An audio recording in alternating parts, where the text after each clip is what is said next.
Salam sejahtera dan selamat pagi. Yang berbahagia, Datuk Dr. Dominic Lau Ho Chai, Presiden Parti Gerakan Rakyat Malaysia. Yang berbahagia, Saudara Wong Kim Su, Pengerusi Perhubungan Parti Gerakan Rakyat Malaysia Negeri Terengganu. Yang berbahagia, Saudari Leong Niu Chan, Ketua Wanita Parti Gerakan Rakyat Malaysia Negeri Terengganu.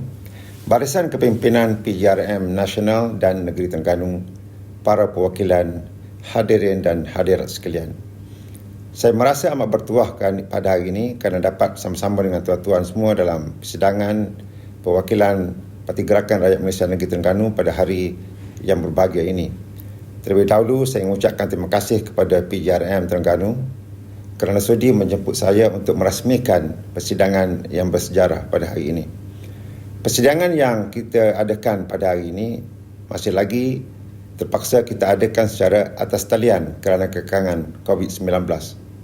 Berdasarkan pada unjuran, kita jangkakan tidak lama lagi di negeri Terengganu kita akan beralih ke fasa endemik yang akan membuka lebih banyak ruang sektor ekonomi dan sosial untuk dijalankan di negara kita. Pun begitu, apa yang lebih besar untuk kita fikirkan adalah tugas dan peranan yang perlu kita mainkan sebagai anggota Perikatan Nasional dalam membantu kerajaan hari ini bagi memulihkan kembali negara dan ekonomi negara. Akibat COVID-19, kita dapat lihat penyusutan KDNK pada tahun 2020 yang mengucup 5.6% berbanding 4.4% pada tahun sebelumnya, dengan semua sektor mencatatkan pertumbuhan negatif. Profesor Richard Baldwin, Profesor di International Economics at the Graduate Institute Geneva, menerusi satu penulisannya yang bertajuk Keeping the Lights On Economic Medicine for the Medical Shock, menyebut tentang wujudnya trend wait and see atau tunggu dan lihat di kalangan ejen ekonomi, dan ianya adalah keadaan yang dialami apabila wujudnya ketidaktentuan iklim ekonomi, ketidakyakinan pasaran dan aktiviti ekonomi. Vox EU dan Center for Economic Policy Research Eropah menerusi penulisan beberapa orang pakar ekonomi makro dan ekonomi dari University of Cambridge, Federal Reserve of Dallas dan IMF menerusi artikel bertajuk Economic Consequences of COVID-19, a Counterfactual Multi-Country Analysis, menyebut bahawa kesan global recession akan berpanjangan dan tidak ada negara yang mampu untuk mengelaknya walau apapun strategi yang diambil, termasuklah negara Sweden yang menggunakan pendekatan dan polisi berbeza dalam menangani pandemik. Seterusnya, mereka menyimpulkan, the Swedish case illustrates that no country is immune to the economic fallout of the pandemic because of the interconnections and global nature of shock. Tuan-tuan, puan-puan yang saya hormati sekalian, selain daripada itu juga, perpaduan kaum di Malaysia mesti kita titik beratkan.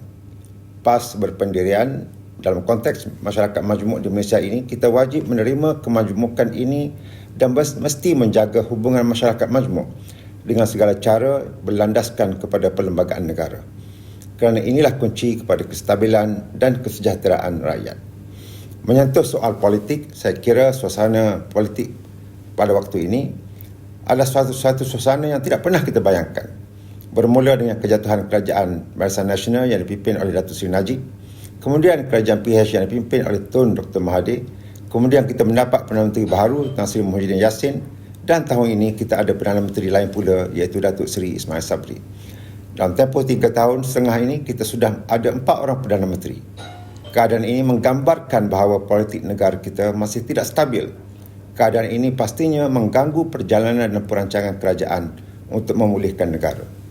Malah suasana pasca PRU14 juga menzahirkan bahawa tiada lagi parti yang boleh menjadi kerajaan tanpa ada kerjasama yang kukuh, sama ada secara gabungan maupun antara parti-parti.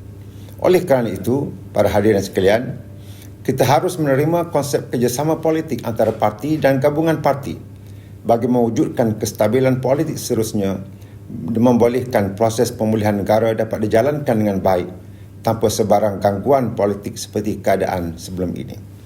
Perikatan Nasional ditubuhkan antara lainnya adalah untuk mewujudkan kestabilan politik di negara kita. Malah kita memainkan peranan yang cukup penting dan besar dalam kerajaan yang ada pada hari ini.